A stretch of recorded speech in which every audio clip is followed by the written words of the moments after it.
श्री कृष्णाय नमः। ओम नमो भगवते वासुदेवाय नमः। श्री हरवंश पुराण के 14वां अध्याय का पाठ। सगर की उत्पत्ति और चरित्र तथा सगर पुत्रों के उद्योग से समुद्र का सागर होना। जन्मजय ने कहा, तपोधन, वे राजा सगर विष के साथ क्यों उत्पन्न हुए थे? विष के साथ रहते हुए भी मरे क्यों नहीं? और मर्यादा से च्युत न होने वाले उन नरेश ने क्रोध में भरकर महाबली शक आदि क्षत्रियों के कुलोचित धर्म को क्यों नष्ट कर दिया था? इसका आप मुझे विस्तार पूर्वक वर्णन कीजिए। वैशंपायन जी बोले, राजन, राजा बाहु शिकार और जुए आदि व्यसनों में ही पड़ा रहता था। तात, इस अवसर से लाभ उठाकर बाहु के राज्य को हेहय, तालजंग तथा शकों ने छीन लिया। यवन, पारद, काम्बोज, खस और पहर्व, इन 5 गणों ने भी हेहय राजा के लिए पराक्रम किया था। राज्य के छीन जाने पर राजा बाहु वन को चला गया और उसकी पत्नी भी उसके पीछे पीछे गई। इसके बाद उस राजा ने दुखी होकर वन में ही अपने प्राणों को त्याग दिया। उसकी पत्नी यदुवंश की कन्या थी, वह गर्भवती थी, तब भी बाहु के पीछे पीछे वन में गई थी। उसकी सौत ने उसे पहले ही विष दे दिया था। तात, जब वह स्वामी की चिता बनाकर उस पर चढ़ने लगी, उसी समय वन में विराजमान रघुवंशी और वह ऋषि ने दया के कारण उसे रोका। तब उसने उनके आश्रम में ही विषगर सहित गर्भ को, जो आगे चलकर सगर नाम के महाबाहु राजा के रूप में प्रसिद्ध हुआ, उत्पन्न किया।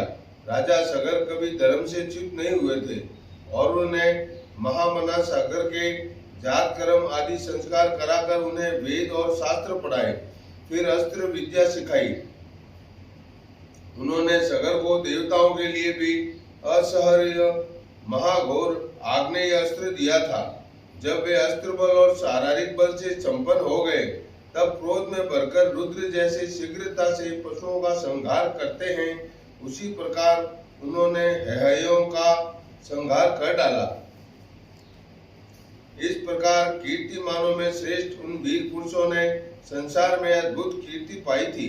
इसके बाद अनंतर उन्होंने शक, यवन, काम्बोज, पारद और पहर्वों को भी निःशेष सर्वथा नष्ट करने का निश्चय किया। जब वीर और महात्मा सगर उनका सर्वनाश करने लगे, तब वे शक, यवनादि बुद्धिमान वशिष्ठ जी की शरण में गए और उनके पैरों में गिर पड़े। परम यशस्वी वशिष्ठ जी ने कुछ विशेष शर्तों पर उनको अभयदान दिया और सगर को उन्हें मारने से रोका। सगर ने अपनी प्रतिज्ञा और गुरु के वाक्य की ओर ध्यान देकर उनके प्राण नहीं लिए, उनके धर्म को नष्ट कर दिया और उनका वेश बदल दिया। उन्होंने शकों के आधे सिर को मूंद कर छोड़ दिया, यवनों के सारे सिर को मूंद दिया और कंबोजों के भी सिर को मूंद दिया। उन महात्मा नरेश ने पारदों के सिर को मुक्त केश खुले हुए केशों वाला कर दिया और पहर्वों को शमश्रुधारी केवल दाढ़ी वाला बना दिया और सबको स्वाध्याय तथा वसटकार से रहित कर दिया।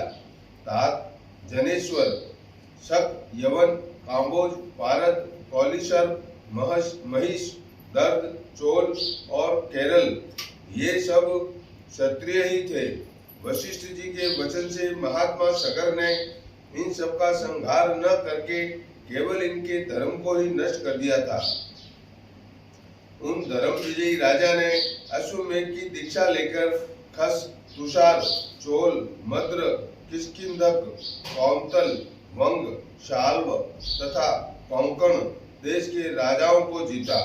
इस प्रकार पृथ्वी का विजय करते हुए उन्होंने अश्वमेध यज्ञ के लिए अपना घोड़ा छोड़ा। जब उनका घोड़ा घुमाया जा रहा था, उस समय पूर्व दक्षिण के समुद्र के किनारे किसी ने उस घोड़े को चुरा लिया और उसे भूमि में छिपा दिया। उस समय राजा सगर ने अपने पुत्रों से उस स्थान को खुदवाया। समुद्र के खोदने पर उनके पुत्रों ने आदि पुरुष हरि, अविद्या को हरने वाले श्री कृष्ण सच्चिदानंद स्वरूप प्रजापति पुरुषोत्तम कपिल पुरुषी कपिल रूपी विष्णु को वहां सोते हुए समाधि में स्थित देखा। उनके योग निद्रा को त्यागने पर उनके नेत्र में से निकलते हुए तेज से वे सब राजकुमार भस्म हो गए।